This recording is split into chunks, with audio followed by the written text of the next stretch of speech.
Iran, America और Israel के दरमियान जारी जंग की वजह से पूरे मशरिक वस्ता में आग लग चुकी है।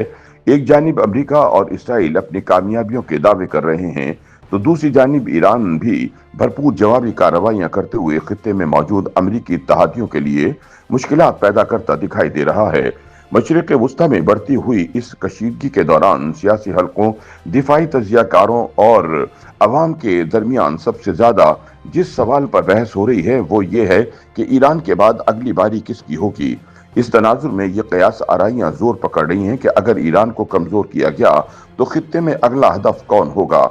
इस हवाले से सीनियर सहाफी और तजियाकार मुजम्मिल सोहरवर्दी का अपने ताज़ा सियासी तजिए में कहना है कि इस वक्त ईरान अमेरिका और इसराइल के शदीद हमलों के बावजूद मज़ाहमत कर रहा है और इसके मिसाइल मुसलसल दागे जा रहे हैं, जबकि दूसरी तरफ अमेरिका और इसराइल की जानिब से भी शदीद बमबारी जारी है।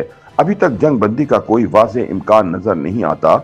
इसी तनाजुर में ये बहस जोर पकड़ रही है कि अमेरिका और इसराइल के ईरान पर हमले के बाद अमेरिका का खित्ते में अगला हदफ कौन होगा। मुजम्मिल सोहरवर्दी के बकौल कुछ हलकों का ख्याल है कि ईरान के बाद सऊदी अरब, तुर्की या हत्ता के पाकिस्तान को निशाना बनाया जा सकता है।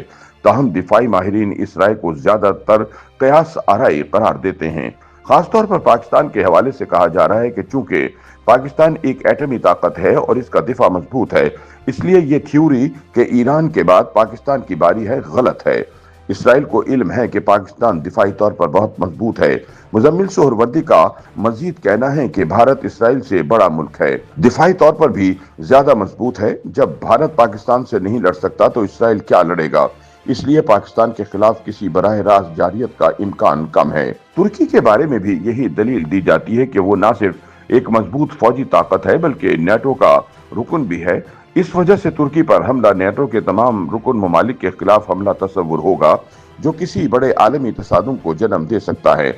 मजीद ये कि तुर्की और इसराइल के दरमियान सिफारती ताल्लुकात भी मौजूद हैं, इसलिए इसराइल या अमेरिका की जानिब से तुर्की के खिलाफ किसी किस्म की कार्रवाई के इम्कानात मादूम है।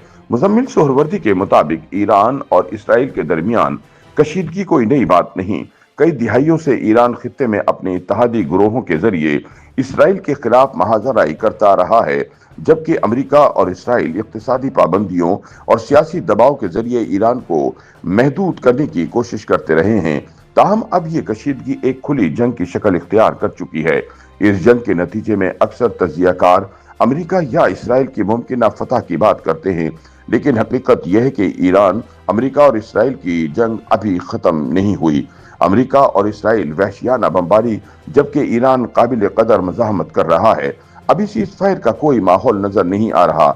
ईरान भी सीज फायर के लिए तैयार नहीं और अमेरिका और इसराइल की जानिब से भी सीज फायर का कोई ऐलान नहीं। मुजम्मिल सोहरवर्दी के बकौल ईरान के मिसाइल अभी चल रहे हैं, यही इसकी फतह है। उनका मजीद कहना है कि अमेरिका और इसराइल ने रिजीम चेंज का नारा तो लगा दिया है, लेकिन कोई रास्ता अभी नजर नहीं आ रहा। तहम यहाँ सवाल पैदा होता है कि अमेरिका या इसराइल को अगर ईरान में हुकूमत की तब्दीली मकसूद है तो इसके लिए जमीनी फौज कौन भेजेगा। अभी तक ना अमेरिका ने इसका इंदिया दिया है और ना ही नेटो या कोई और मुल्क ईरान में फौज भेजने के लिए तैयार दिखाई देता है। इसलिए अगली बारी किसकी है कि बहस ज्यादातर मफरूजों पर मबनी दिखाई देती है। मुबस्सिरीन के बकौल ईरान इसराइल जंग ने आलमी सियासत में एक नई बेचैनी पैदा कर दी है, मगर ये कहना कि ईरान के बाद किस मुल्क की बारी होगी फिलहाल एक मुश्किल और गैर यकीनी सवाल है, क्योंकि खित्ते की सूरत हाल तेजी से बदल रही है। इसलिए आने वाले दिन ही इस बहस की असल समत का तयन करेंगे। YouTube पर गूगली न्यूज देखने के लिए youtube.com की सर्च बार में गूगली न्यूज टीवी टाइप करें। गूगली न्यूज के पेज पर सुर्ख रंग के सब्सक्रिप्शन वाले बटन पर क्लिक करना ना भूलिए। YouTube पेज पर अपलोड होने वाली वीडियोस से बाखबर रहने के लिए बेल आइकन पर क्लिक कीजिए। आपको हर नई वीडियो के बारे में नोटिफिकेशन मौसूल हो जाएगा।